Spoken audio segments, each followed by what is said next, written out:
Assalamualaikum warahmatullahi wabarakatuh. Alhamdulillahilladzi ya'lamal insana ma lam ya'lam wa arsala rasulahu rahmatan lil alamin. Assalamualaikum warahmatullahi wabarakatuh. Alhamdulillahirabbil alamin. Pada pagi hari ini patut kita bersyukur kehadirat Allah Subhanahu wa taala yang telah memberikan kita taufik dan hidayahnya, diberikan kesehatan, kenikmatan panjang umur. Pada pagi hari ini dalam rangka kajian tentang untuk meningkatkan pengetahuan tentang kesehatan, Masjid Kuba menyelenggarakan kajian tentang seputar kesehatan untuk membantu manasik kesehatan. Mudah-mudahan bermanfaat atas kegiatan ini, dan mari kita simak dengan niat Bismillahirrahmanirrahim. Assalamualaikum warahmatullahi wabarakatuh. Jangan lupa like, share, komen, dan subscribe di channel Untar.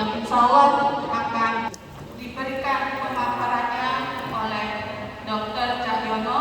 Hari ini alhamdulillah kita ada acara manasik kesehatan, acara yang berbeda dengan tema yang berbeda.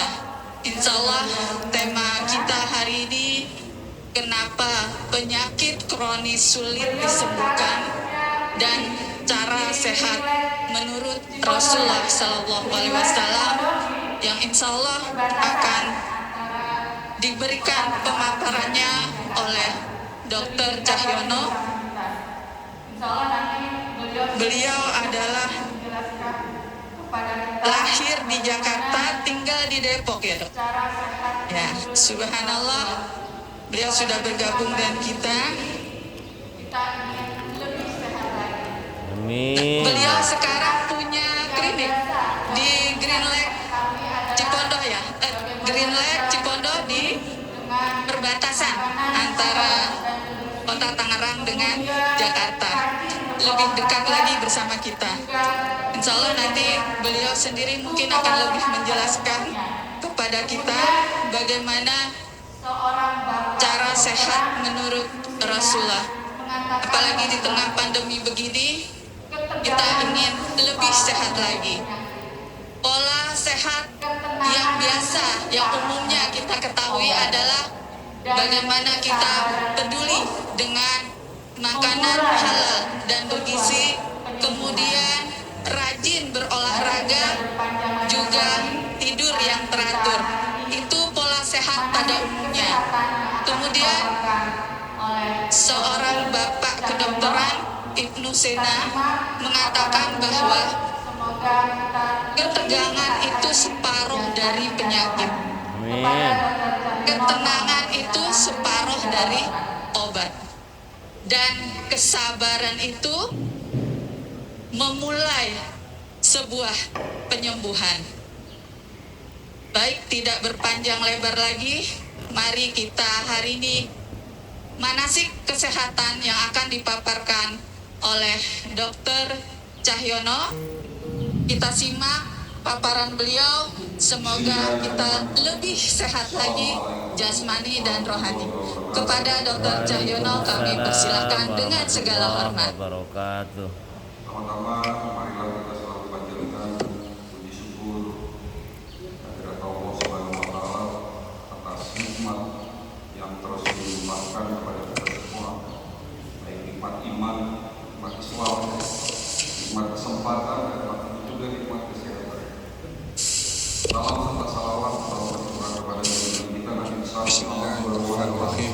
Assalamualaikum warahmatullahi wabarakatuh. dan seluruh umat yang dari semoga kita mendapatkan syafaat. Pertama-tama marilah kita selalu Amin panjatkan ya rabbal alamin. puji syukur Pertama saya ucapkan kehadirat Allah Subhanahu wa taala atas nikmat yang terus dilimpahkan kepada kita semua, baik nikmat iman, nikmat Islam, nikmat kesempatan, dan pastinya juga nikmat kesehatan.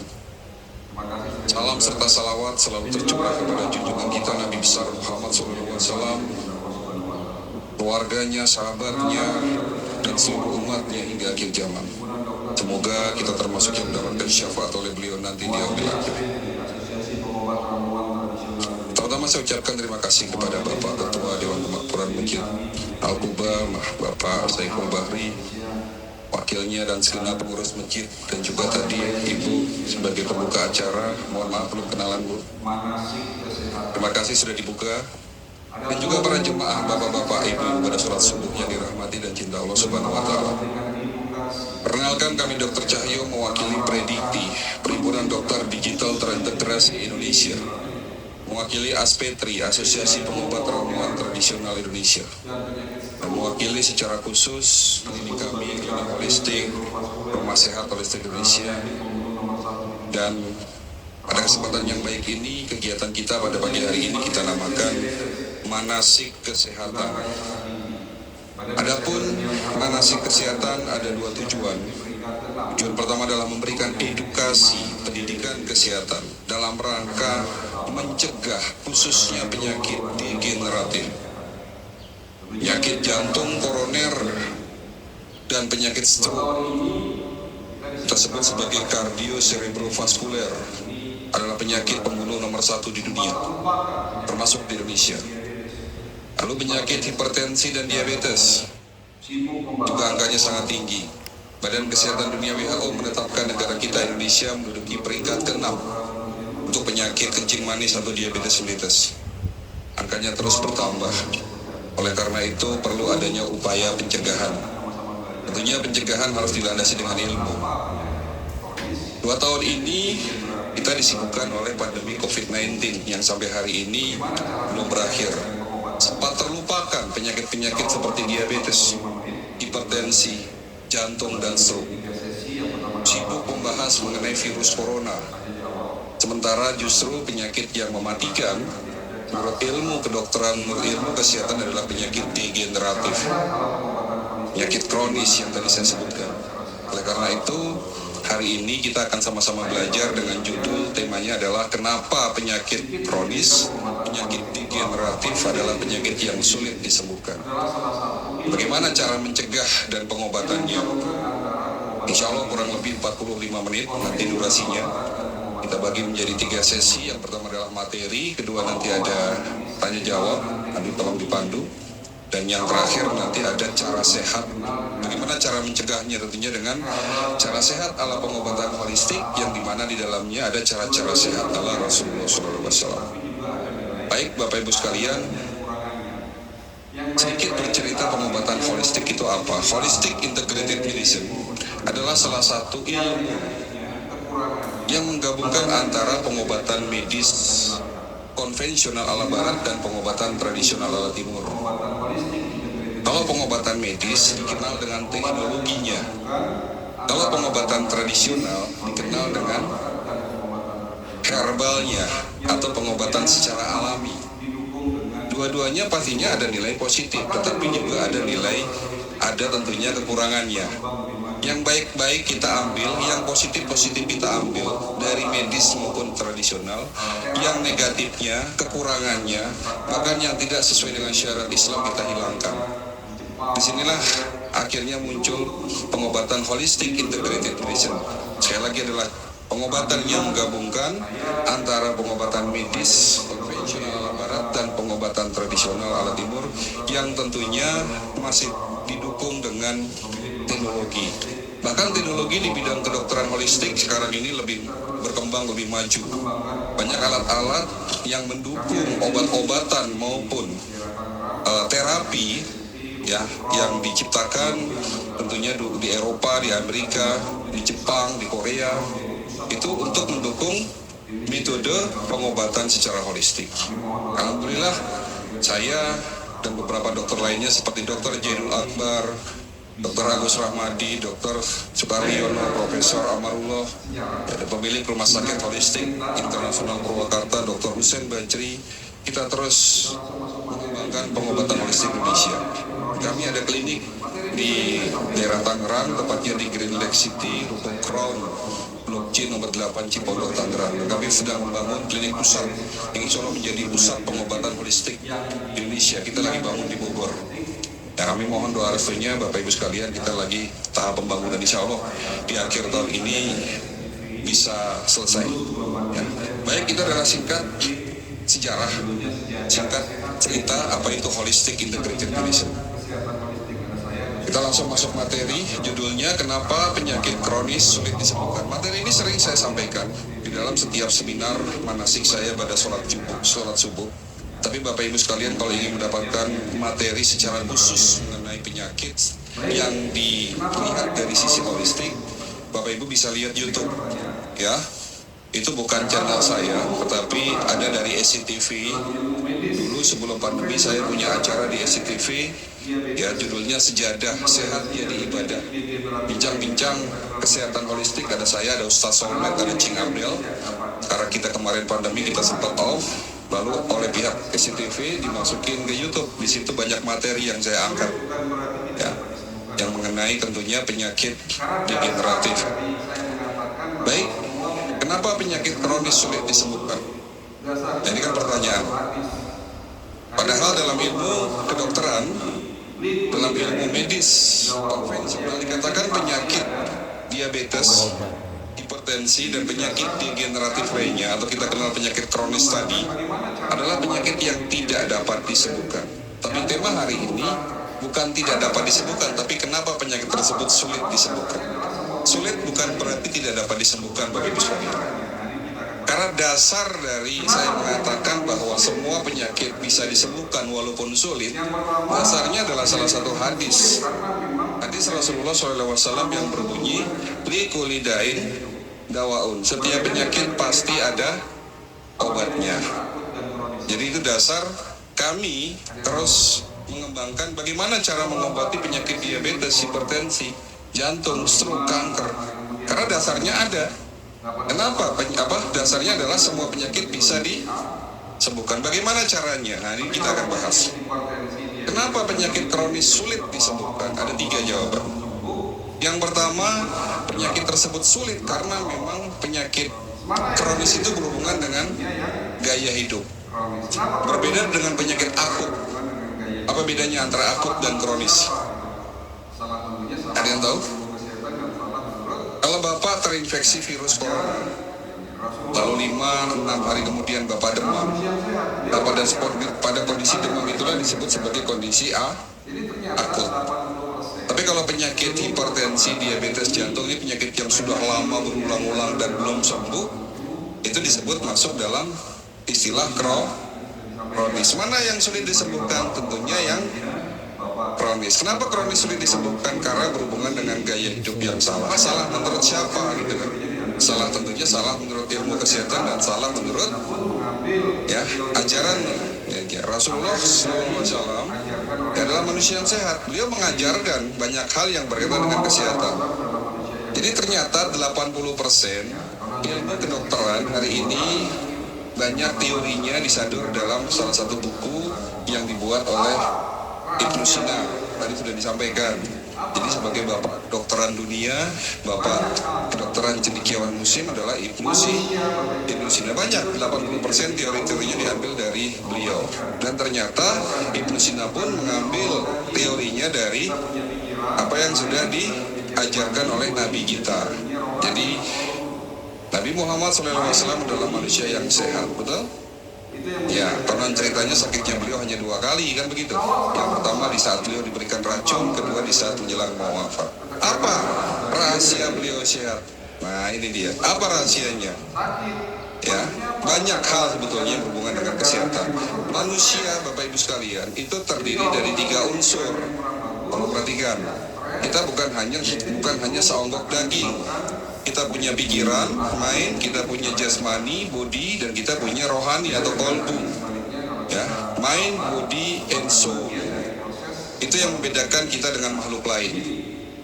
Kalau salah satu sakit, contoh misalnya tadi sudah disebutkan, ketegangan adalah sebagian dari penyebab dari sakit. Maksudnya apa? Ketegangan yang dimaksud adalah stres. Jadi kalau kita punya pikiran yang kurang bagus, ya stres, ya itu justru akan menyebabkan penyakit muncul. Artinya penyakit secara jasmani, ya. Berbeda dengan tadi sebaliknya, kalau kita sabar merupakan bagian dari proses kesembuhan itu sendiri. Nah, begini. Ada dua hadis yang kedua di sini yang ingin saya sampaikan berhubungan dengan gaya hidup. Kenapa bangsa Indonesia ini banyak yang sakit, Pak? Buktinya apa, Bapak Ibu sekalian? Rumah sakit ramai. Penyakit diabetes, hipertensi ini sangat tinggi, Pak. Selama saya praktek 20 tahun dan 15 tahun menjadi dokter spesialis naturopati holistic integrated medicine, kita membuka klinik holistik 15 tahun. Itu dari 10 pasien yang datang ke klinik, pasti 6-7 orang itu kalau tidak diabetes, hipertensi. Kenapa bisa seperti itu? Kenapa banyak yang sakit? Karena pola makan bangsa kita berubah. Pola makan. Jadi gaya hidup itu salah satunya adalah pola makan. Gitu. Nah, ini menjadi dasar. Nah, ada hadis kedua yang ingin saya sampaikan. Tidak ada tempat yang lebih buruk kecuali di dalam perutnya anak cucu Adam. Maksudnya apa? Tidak ada tempat yang lebih buruk kecuali di dalam perutnya manusia. Perut memang banyak sistem. Ada sistem perkemihan, ada sistem reproduksi, tapi sebagian besar isi di dalam perut adalah sistem pencernaan. Tidak ada tempat yang lebih buruk kecuali di dalam perut kita. Berarti bagian terburuk dalam tubuh kita adalah sistem pencernaan. Dan ini dibuktikan dalam ilmu kesehatan holistik. 90% masalah penyakit degeneratif, jantung, stroke, diabetes, hipertensi, itu selalu berhubungan dengan masalah pencernaan.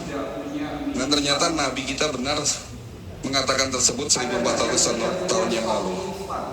Ya, itu sudah diteliti secara ilmiah. Pasti punya. Ya, jadi kalau bicara pencernaan berarti hubungannya dengan apa, Pak? Punya. Makanan. Ayo kita buktikan, apa benar pola makan bangsa kita ini berubah sejak 30 tahun yang lalu. Oke, saya mau tanya, tunjuk tangan. Siapa di antara bapak-bapak ibu-ibu? Tiap Sini ada minggu. ibu-ibunya. Oke, siapa di antara bapak-bapak dan ibu-ibu yang di rumahnya tidak punya mie instan? Ada enggak yang tidak punya stok mie instan? Pertanyaan ketiga, siapa di antara Bapak Ibu yang setiap hari Tidak ada yang tunjuk tangan, berarti semua jenis buah-buahan? punya. Oke, pertanyaan kedua. Ada. Siapa di antara Bapak Ibu yang dalam waktu 1 minggu saja tidak makan goreng-gorengan? Oke, saya ingin sedikit bercerita mengenai kenapa kok kita bisa sakit. Dan ternyata, tolong perhatikan, Indonesia adalah negara terbesar pemakai minyak goreng di dunia. Tadi saya sudah jelaskan. Nanti saya akan jelaskan apa bahaya dari minyak goreng. Pertanyaan ketiga, siapa di antara Bapak Ibu yang setiap hari konsumsi minimal 3 jenis buah-buahan? Bagian terkecil makhluk hidup. Nah, ini kan berarti kan pola makan kita sudah mulai salah nih, Sel. Kalau diingat, ya kan? bagian terkecil makhluk hidup. Oke, saya ingin sedikit bercerita mengenai kenapa kok kita bisa sakit diabetes. Kenapa kita bisa sakit hipertensi dan kenapa kita bisa penyakit sakit degeneratif lainnya. Tadi saya sudah jelaskan Bapak Ibu sekalian bahwa tubuh manusia terdiri dari 3 unsur. Hari ini kita bicara jasmani dulu. Bagian terkecil tubuh Bapak namanya apa? Bagian terkecil makhluk hidup namanya sel. Tolong diingat. Bagian terkecil makhluk hidup atau manusia namanya sel. Jadi kalau ingin buat tubuh Bapak sehat, sel kita harus sehat. Kalau selnya sudah mulai rusak, 1, 2, 3 dan seterusnya rusak, lama-lama organnya juga rusak, Pak. Kalau organnya sudah rusak, fungsinya menurun. Betul? Dan disitulah akan muncul masalah kesehatan. Contoh, kalau sel-sel organ pankreas Bapak rusak, lalu terjadi penurunan fungsi pankreas. Penyakitnya? Pankreas. Diabetes, kencing manis, diabetes tipe 1. Kalau terjadinya kerusakan di reseptor insulin, diabetes tipe 2. Kerusakan pembuluh darah menyebabkan aterosklerosis atau kakunya pembuluh darah, hipertensi. kerusakan saraf di otak, stroke, Alzheimer, dan seterusnya. Pasti Bapak tanya, apa penyebab kerusakan sel? Apa? Ternyata para ahli menyatakan penyebab kerusakan sel ini bukan virus, bukan bakteri, tapi penyebab utama kerusakan sel adalah radikal bebas. Pernah dengar? Oke, kita sering sebut itu radikal bebas. Tapi ada yang tahu radikal bebas itu apa? Radikal bebas itu adalah sebuah molekul atom yang sangat kecil yang kehilangan pasangan elektronnya, di mana ini sangat reaktif kalau nempel di sel-sel kita rusak. Nah, radikal bebas ini bisa terbentuk akibat proses oksidasi. Oksidasi itu apa? Contohnya kalau di luar sana besi berkarat. Oksidasi terjadi dalam tubuh kita, Pak. Itu secara otomatis tidak bisa kita hindari. Bernafas menghasilkan oksidasi, bekerja, beraktivitas membuat tubuh kita teroksidasi. Tapi oksidasi akan naik 2, 3, 4 kali lipat lebih banyak manakala kita kurang istirahat, manakala kita stres, manakala kita makan makanan yang tidak baik, makanan instan, makanan dengan kalori yang sangat tinggi, kadar gula yang tinggi. Ya, itu akan menaikkan oksidasi 2-3 kali lipat. Minyak goreng dengan bahan dasarnya minyak sawit itu akan meningkatkan oksidasi 4 kali lipat dalam tubuh kita. Sudah mulai jelas ya? Bukan hanya itu, minyak sawit juga penyebab dari naiknya trans fat, di mana trans fat lebih jahat daripada lemak jenuh. Berarti lebih jahat daripada lemak daging kambing? Iya, saya pastikan. Berarti lebih baik makan sate kambing, maaf, ketimbang goreng-gorengan. Iya, betul itu. Ya, karena lemak jenuh, contohnya ada di lemak daging kambing, daging sapi. Tapi ternyata hari ini ada yang lebih jahat daripada lemak jenuh. Namanya trans fat. Trans fat itu ada di mana? Terbentuk akibat olahan dari minyak kelapa sawit. 90% masyarakat kita mengolah makanannya dengan minyak sawit, betul? Iya. Inilah penyebab kenapa kita sakit. Di saat oksidasi terjadi dalam tubuh kita dan radikal bebas terbentuk, disitulah sel-sel organ mulai rusak. Tapi Bapak Ibu sekalian tidak perlu khawatir. Allah sudah menyiapkan obatnya ada dalam tubuh kita, dan obat terbaik untuk penyakit kita ada dalam tubuh kita, Pak.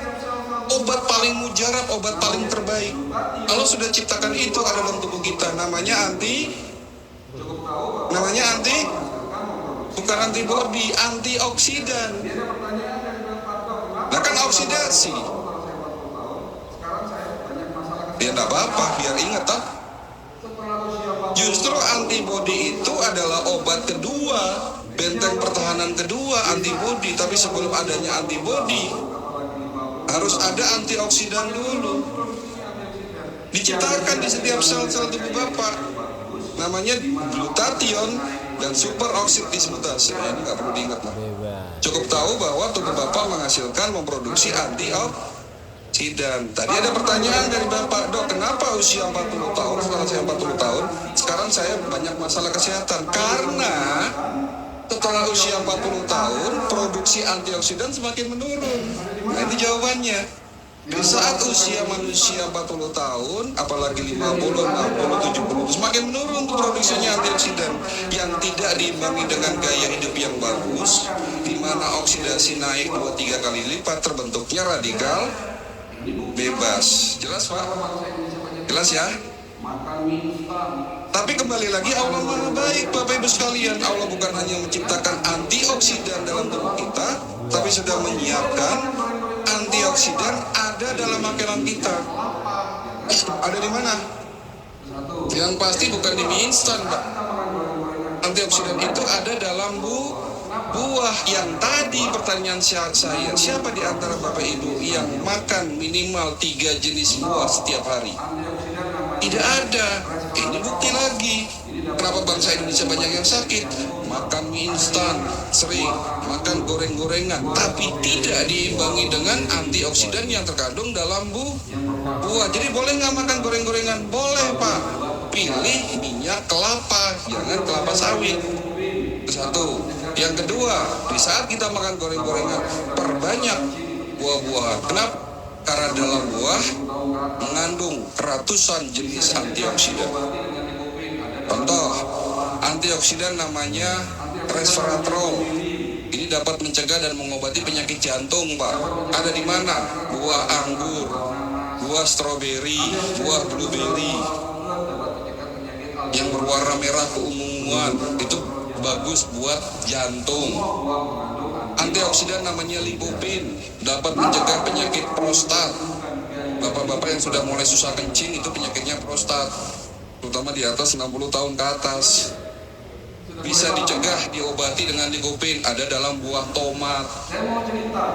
Antioksidan namanya bromelin, ya, dapat mencegah penyakit kanker, ada di mana? Buah nanas. Antioksidan terkandung dalam buah alpukat, dapat mencegah penyakit Alzheimer dan bihun, menurunkan kolesterol jahat. Semua buah mengandung antioksidan. Kenapa penyakit kronis sudah disembuhkan? Gaya hidup bangsa kita yang salah, yang sudah berubah. Jelas ya? Sudah mulai paham ya? Saya mau cerita. Beberapa waktu yang lalu saya didatangin pasien sakit diabetes, tapi parah sudah Pak. Komplikasinya sudah banyak. Kaki sebelah kanannya busuk, gangren, mau diamputasi. Suaminya sampai bilang begini, "Dok, tolong istri saya, obati istri saya, ya, karena sebentar lagi mau diamputasi. Syukur-syukur penyakit diabetesnya bisa sembuh." Berapa lama sakitnya Pak? Sudah hampir 15 tahun. Minum obat teratur, ya. Awal-awalnya teratur, tapi beberapa bulan terakhir mungkin udah lelah minum obat, akhirnya udah malas minum obat. Ya muncul komplikasi.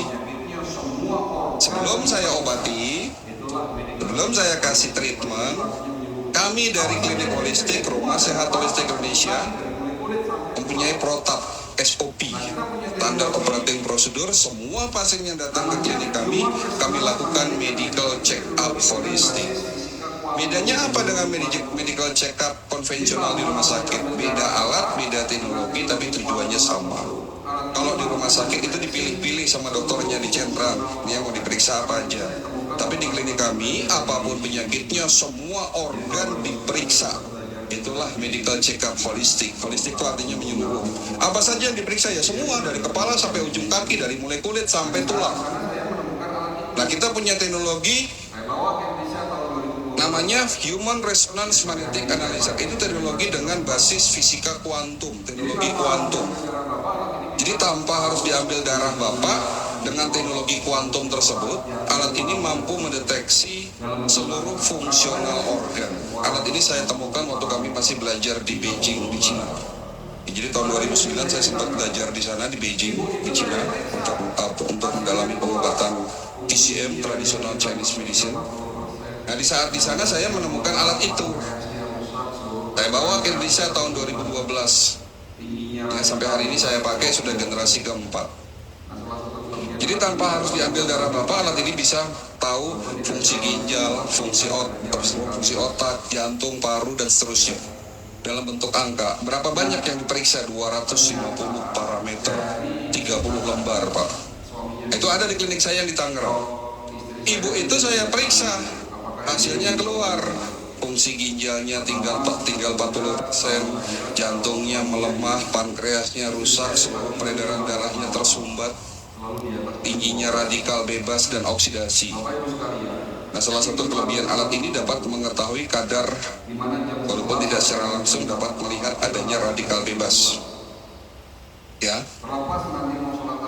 Nah, ternyata dari cerita tadi, suaminya bilang, "Dok, istri saya punya kebiasaan buruk. Apakah ini yang menyebabkan beliau sakit?" Pertama, sejak muda, setahu suaminya nih, istri saya suka tidurnya larut malam, selalu di atas jam 12. Bapak Ibu sekalian, tidur larut malam itu Ya, dimana jam 11 sampai dengan jam 1 malam kita harus sudah tidur pulas. Terlepas nanti mau sholat tahajud, Rasulullah menganjurkan ya tentunya sholat tahajud sepertiga malam dan harus disunahkan harus tidur dulu toh. Tidak ada sholat tahajud jam 11, jam 12 gitu toh. Kan kalau sholat tahajud sepertiga malam. Jadi jam 11 sampai dengan jam 1 malam harus tidur pulas. Kenapa? Karena pada saat itu, di saat kita tidur, ya, tubuh kita akan melakukan proses yang namanya detoksifikasi, bersih-bersih. Dari apa? Radikal bebas. Dengan syarat tidur pulas. Berarti kalau pada jam itu belum tidur, apa yang terjadi? Oksidasi naik, radikal bebas naik, rusaknya sel-sel tubuh kita. Dok, istri saya sejak muda makannya larut malam, suka makan malam. Orang yang makan malam, orang yang tidur, dan di saat tidurnya masih ada makanan di dalam lambungnya, itu akan menyebabkan oksidasi naik. Makanan akan terserap waktunya 4 jam. Jadi di saat Bapak makan, makanan itu akan terserap, akan masuk ke dalam peredaran darah kita, dan sampahnya ada di usus besar, sampah-sampah yang tidak dibutuhkan. Itu proses itu berjalan antara 4 sampai 6 jam. Jadi kalau makan malam, perhatikan Pak, kurangi karbo, kurangi protein, terutama protein hewani. Ya, itu kalau bisa jangan dimakan di malam hari. Ya, karena protein hewani itu butuh waktu 6 jam dalam proses penyerapannya. Nah, artinya kalau Bapak makannya jam 8, lalu Bapak tidur jam 10, ini akan jadi masalah. Oksidasi akan naik. Yang benar makan itu jam berapa? Sebelum Isya. Kalau tidak puasa ya sebelum maghrib sudah makan, itu benar. Jangan sampai kita tidur jam 9 atau jam 10, makannya itu sebelum makan, sebelum tidur, itu akan keliru. Mudaratnya lebih banyak daripada manfaatnya kita. Dok, istri saya sejak muda tidak suka minum air putih. Ya, gaya hidup inilah yang menyebabkan pada akhirnya beliau sakit. Belum lagi pola makannya. Dok, istri saya suka makan goreng-gorengan, bla bla bla dan seterusnya. Jadi kenapa penyakit kronis sudah disembuhkan? Gaya hidup yang salah. Kita selalu berpikir instan bahwa sembuhnya kita karena obat. Padahal obat itu ada dalam makanan kita. Obat itu Allah sudah siapkan dalam tubuh kita. Paham di sini, Pak? Itu jawaban pertama. Jawaban kedua, lanjut. Kenapa penyakit kronis sudah disembuhkan? Karena pengobatan yang keliru. Nah, ini semakin menarik nih. Maksudnya pengobatan keliru gimana? Salah diagnosis atau salah apa? Nah, ini saya mau cerita. Untuk menjelaskan poin ini saya mau cerita. Datang seorang pasien ibu-ibu kurang lebih usia 58-59 tahun. Beliau sakit pinggang katanya. Dok, saya sakit pinggang udah 8 bulan tidak sembuh. Ya, sudah berobat belum? Saya bilang, sudah dok, saya sudah ke dokter ahli saraf. Katanya saraf kejepit. Setelah difoto ronsen tulang belakangnya, tidak ada ketemu saraf kejepit. Saya dirujuk lagi ke dokter urologi, ahli ginjal. Dikira sakit ginjal, setelah di USG ginjal saya baik-baik saja. Sudah ketemu penyakitnya? Ya belum ketemu dok. Karena belum ketemu, ibu ini hanya minum obat analgesik, pereda nyeri. Hanya tambahan sedikit-sedikit obat saraf. Itu masuk dalam obat golongan simptomatis treatment. Jadi obat bukan untuk menghilangkan penyakit, tapi obat hanya untuk menghilangkan rasa sakit. Ya, namanya simptomatis treatment. Obat-obat golongan analgesik. Contohnya apa? Kalau asam urat, meloxicam, terus Paramek, Panadol, obat saraf, Celebrex, banyak obat-obat golongan analsik, obat-obat analgesik itu banyak. Untuk saraf ada lagi nanti. Ibu itu hanya minum obat-obat yang fungsinya hanya untuk menghilangkan rasa sakit. Minum enakan nggak minum pasti sakit. Karena apa? Karena penyakitnya belum diobati. Kami punya teknologi CT scan, Pak. Bedanya apa dengan CT scan di rumah sakit? Kalau CT scan di rumah sakit, itu teknologinya MRI, Magnetic Resonance Imaging. Tapi kalau CT scan di klinik kami, pakai teknologi 3D NLS bioscanner lewat gelombang otak. Alatnya nggak besar, hanya sebesar meja ini. Tiduran di sebelah alat, dipasangkan alat kayak helm. Oh, lewat gelombang otak, alat ini mampu merekam data yang ada di otak. Keluarnya hasil sel-sel gambar organ tubuh Bapak.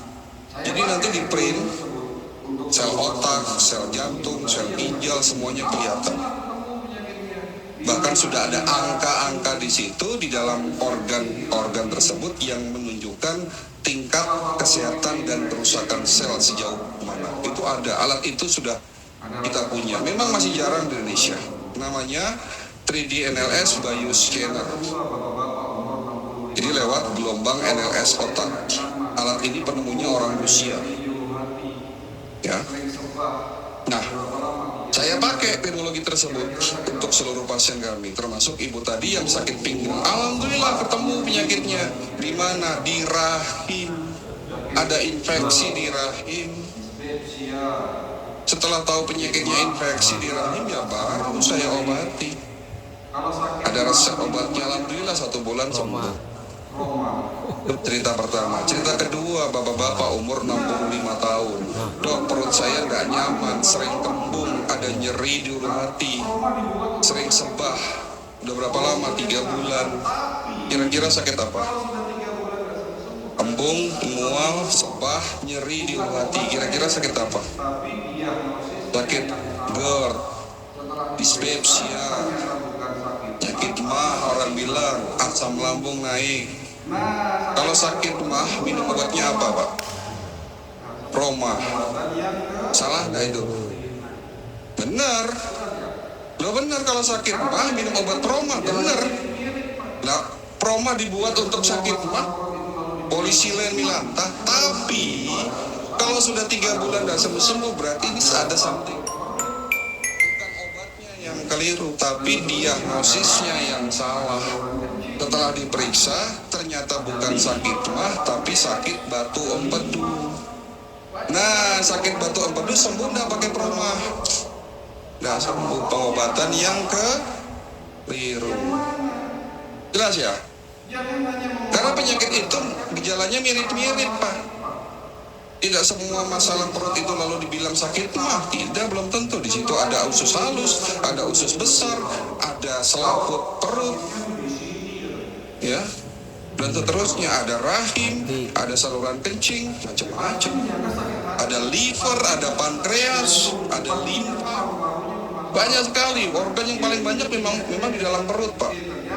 Ada ototnya, ada sarafnya. Yang mana?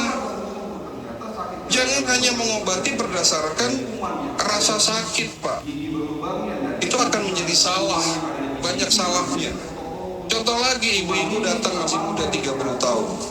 Dok, sakitnya tuh di sini katanya. Sakit apa Pak? Pasti menyangka sakit hati, pasti menyangka sakit jantung, pasti menyangka paru-parunya bermasalah karena dia tunjuk di dada yang sakit. Ternyata betul. Nah, diperiksa jantungnya bocor, berarti sakit jantung. Kenapa nggak sembuh-sembuh? Ternyata sakit jantungnya bocor itu dari kuman yang ada di gigi berlubangnya nggak disembuhkan. Kuman yang ada di gigi ini namanya Streptococcus. Kuman ini suka mampir ke jantung, membuat klep jantung kita bocor, masuk lagi ke darah, turun ke bawah, merusak ginjalnya jadi bocor hanya karena gigi berlubang. Berarti yang diobati apa? Semuanya, jantungnya, giginya. Itulah pengobatan holistik.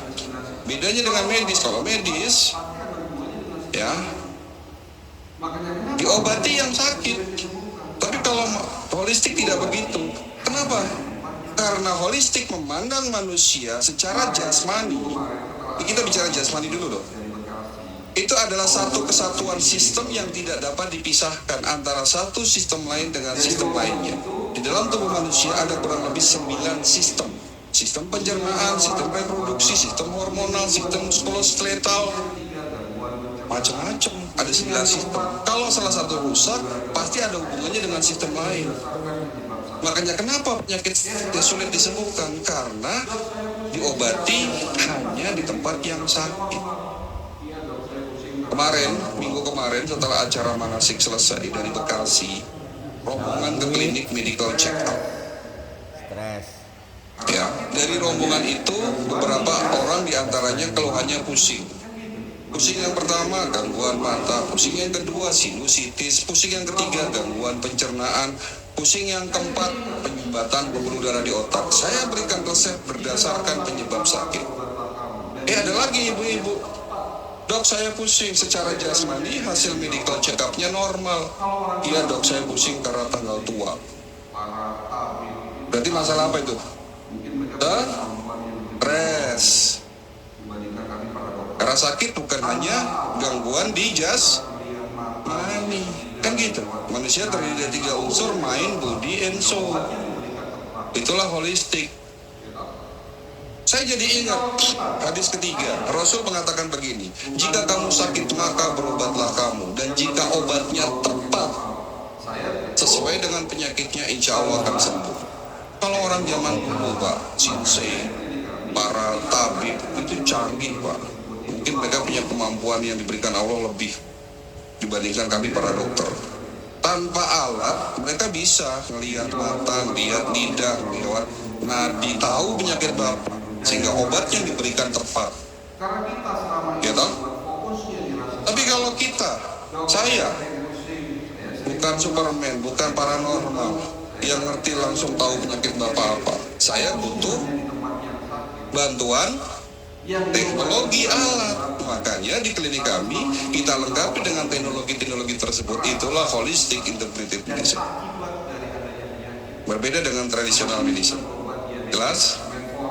Jadi jawaban kedua, kenapa penyakit kronis sudah disembuhkan? Karena pengobatan yang keliru. Dan yang terakhir, yang ketiga, karena kita selama ini berobat fokusnya di rasa sakit. Dok, saya sering pusing, saya sering lemas, saya kesemutan, saya sakit jantung, saya sakit diabetes. Fokusnya hanya di tempat yang sakit. Yang diobati bukan penyebabnya, tapi selama ini yang kita obati hanya rasa sakit kita dan akibat dari adanya penyakit. Selama ini kita berobat diabetes, metformin, dopirin, glibenclamid. Kebetulan di sini ada apoteker, pasti hafal dengan obat-obat itu. Itu obat hanya untuk obat oral anti diabetik, hanya untuk nurunin gula. Kenapa nggak sembuh-sembuh? Ya karena fokusnya hanya untuk nurunin gula. Di saat pankreas bapak belum benar, di saat insulin bapak belum benar, ya selamanya sakit diabetes. Apa penyebab kerusakan pankreas dan insulin? Radikal bebas. Oksidasi yang menaikkan radikal bebas. Berarti oksidasi hubungannya kembali lagi jawaban pertama, gaya hidup. Kan begitu? Tidak mungkin penyakit diabetes bisa sembuh kalau bapak masih makan makanan yang mengandung indeks glikemik yang tinggi. Contohnya apa? Nasi putih tiap hari dimakan. Bukan makanan pokok orang Indonesia nasi putih dong. Beda nasi putih zaman sekarang sama 150 tahun yang lalu. Kalau nasi putih zaman sekarang terlalu tinggi kadar gulanya, Pak. Rendah serat, rendah vitamin B-nya. Ya, makanya hari ini banyak orang diabetes. Minuman kekinian ada di sekitar kita banyak. Nggak perlu saya sebutin merek. Makanan-makanan penyebab oksidasi banyak di sekitar kita. Ya. Jadi jawaban ketiga, kenapa penyakit kronis disembuhkan? Rata-rata orang berobat sudah parah, penyakitnya terlanjur parah. Coba cek rumah sakit Darmais. Rumah sakit apa itu? Angkor. Rata-rata yang berobat di sana minimal sudah stadium 3. Jarang stadium 1. Persentase terbanyak 70% yang datang di Darmais stadium 3. Sudah masuk hampir stadium 4, berarti sudah parah. Kalau sudah parah, sulit nggak disembuhkan? Sulit. Dan begitu ceritanya. Kenapa? Karena penyakit jika masih ringan, karena penyakit jika masih stadium dini, terkadang gejalanya nggak nampak. Banyak cerita ke klinik saya, dok saya kemarin kena serangan jantung. Sebelumnya ada sakit jantung? Tidak ada dok. Sebelumnya pernah sesek? Tidak ada dok. Sebelumnya pernah nyeri dada? Tidak ada dok. Tiba-tiba saya serangan jantung. Dok kemarin 3 minggu yang lalu saya sering lemes. Kencing saya berbusa. Tiba-tiba kencing saya menjadi sedikit seminggu ini. Lemas, pusing luar biasa. Diperiksa, saya gagal ginjal. Baru 2-3 minggu. Padahal proses rusaknya organ itu pasti tidak seminggu, 2 minggu, sebulan, 2 bulan. Tidak, proses itu lama, Pak. Tapi kita tidak sadari itu karena tidak ada rasa sakit yang muncul di saat penyakit kita masih stadium awal. Jadi kenapa penyakit kronis sulit disembuhkannya? Karena rata-rata orang berobat itu sudah parah.